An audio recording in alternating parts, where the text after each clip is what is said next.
Vélos et piétons marcheront-ils sur la Garonne? Réponse de l'urbaniste catalan Busquets.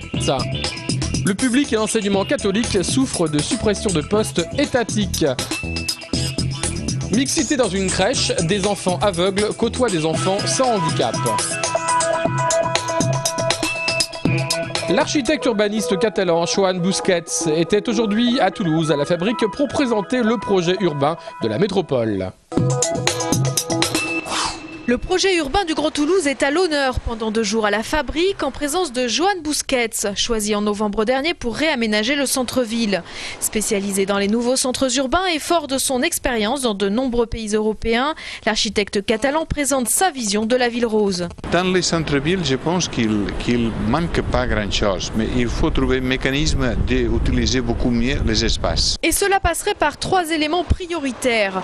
Une meilleure lisibilité du centre avec la redéfinition des boulevard en octogone, l'instauration d'épines vertes, des allées structurant la ville à l'image des Ramblas espagnoles et enfin une réconciliation des Toulousains avec l'eau. Toulouse est une ville qui a toujours historiquement beaucoup de rapports avec la Garonne, le canal, mais aujourd'hui ces éléments ne sont pas les éléments centraux dans la ville. Il faut mettre ces éléments comme éléments importants dans l'espace, dans la qualité urbaine de la ville, parce que les gens les aiment. Et maintenant que les grandes idées ont été présentées au public, les premiers projets pilotes pourraient voir le jour cet automne, en commençant par une approche plus efficace de la Garonne, ou comment rapprocher rive droite et rive gauche. Dernier volet du bilan mi-mandat de la municipalité par le groupe Toulouse pour tous aujourd'hui. Le thème, le développement durable et la propreté, avec ce constat de Jean-Luc Moudinque qui parle d'une ville de plus en plus sale et du manque criant des maires de quartier et de leur rôle dans cette tâche.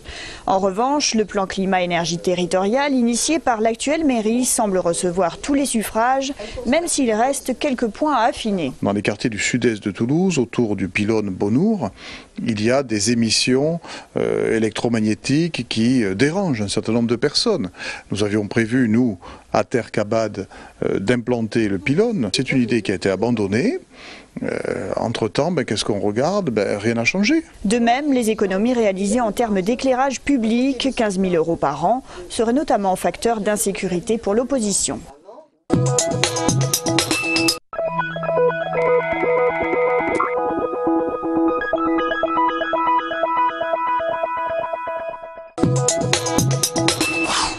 L'inacceptable est atteint pour l'enseignement catholique. La rentrée 2011 se prépare sous tension suite aux suppressions de postes imposées par le gouvernement.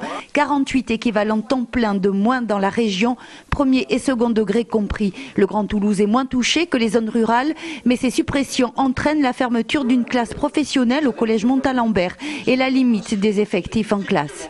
Qui sont de, je vous dis, 31, 32, 33 élèves par classe. Donc nous sommes plutôt dans une situation où nous refusons des élèves. L'école collège ici, on estime environ à 2-3 000 enfants refusés. Pour l'enseignement catholique, la politique actuelle du gouvernement pourrait entraîner 5 000 à 7 000 suppressions de postes en France de 2011 à 2013 et la fermeture d'1 millier d'établissements privés. Des déserts éducatifs sur certains territoires sont à craindre. Il faut accompagner ces réductions d'emplois de mesures qui permettent d'amortir le choc. Nous pensons qu'on peut économiser en réduisant d'1 heure par semaine le volume horaire des collégiens et lycéens, probablement entre 13 et 14 000 emplois. L'enseignement catholique pourrait descendre dans la rue s'il n'obtient pas d'ici à fin mai une centaine d'emplois pour la rentrée et l'aménagement de l'offre de formation. Pas loin du Grand Rond, cette crèche gérée par la Mutualité française n'est pas tout à fait comme les autres. Créée dans les locaux de l'Institut des jeunes aveugles, elle avait pour vocation au départ de désenclaver ce milieu spécialisé en y faisant entrer les enfants du quartier. Par la force des choses, elle accueille aujourd'hui des enfants déficients visuels aux côtés d'enfants sans handicap, comme cette petite fille, Rose, non-voyante, qui fréquente également l'Institut. Elle s'adapte aux autres enfants, les autres enfants s'adaptent à elle et ça se passe très bien. Depuis qu'elle est ici, elle a appris beaucoup de choses, elle a développé beaucoup de ses sens. Elle s'est mise à marcher ici la première fois. En fait, de plus en plus d'enfants atteints de handicap, quels qu'ils soient, sont accueillis dans des structures comme celle-ci. Les enfants petits, à moins de 3 ans, n'ont pas de caractéristiques particulières en tant que telles. Ce sont des enfants on les accueille avec leurs différences. Alors ça peut être une différence de type handicap, mais ça peut être aussi une différence culturelle, ça peut être une différence familiale. Une fois par semaine, les enfants de la crèche suivent un atelier psychomotricité avec les enfants de l'Institut, une façon pour chacun d'évoluer dans son approche de l'autre. Ça sent le gaz pour les salariés portugais de la ProCME, cette multinationale qui emploie de la main-d'œuvre venue du Portugal, et depuis 2 semaines, ses salariés ont entamé une grève dans de nombreux endroits en France. L'antenne française installée à Ramanville, des chantiers à Angoulême, Périgueux ou encore Marseille sont bloqués par les grévistes. Embauchés au Portugal avec des contrats de travail portugais, ces salariés sont ensuite détachés en France. Une situation illégale selon la CGT qui critique également les conditions de vie du personnel. Parfois, manque d'endroits pour pouvoir manger, pour se mettre à l'abri quand il pleut.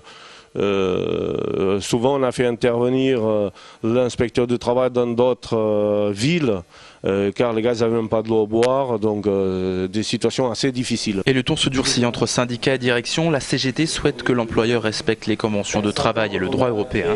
Après avoir infligé 2 PV à la ProCME, l'inspecteur du travail se donne 4 semaines pour éventuellement infliger des sanctions plus lourdes.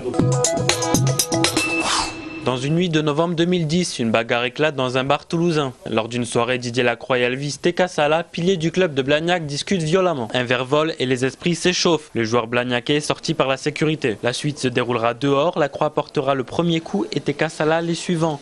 Au final, l'ancien stadiste ressortira avec 3 grosses morsures et une joue arrachée. Jugé par le tribunal correctionnel, le pilier gauche de Blagnac a été condamné à 3 000 € d'amende. La légitime défense évoquée par son avocat n'a pas été retenue, mais un appel est en cours. Pour Didier Lacroix, les opérations chirurgicales continuent.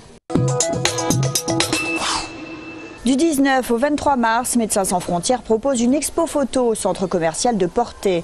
L'action d'urgence en Haïti et la prise en charge du choléra, la malnutrition au Burkina Faso ou encore la chirurgie de guerre en Jordanie, un panorama des actions de MSF. Pour les financer, il y a l'opération 1 € par semaine. Ça permet aux gens de devenir donateurs de Médecins sans frontières, de devenir un soutien. Car Médecins sans frontières est financé à 95% par des donateurs privés, donc soutenus, et de recevoir en contrepartie des informations sur nos actions, et donc d'aider MSF à faire ces missions sociales qui sont témoignées et soignées. À raison de 70 donateurs par semaine, depuis 8 semaines, c'est à peu près 400 donateurs qui ont rejoint Médecins sans frontières lors du Tour de France de cette expo.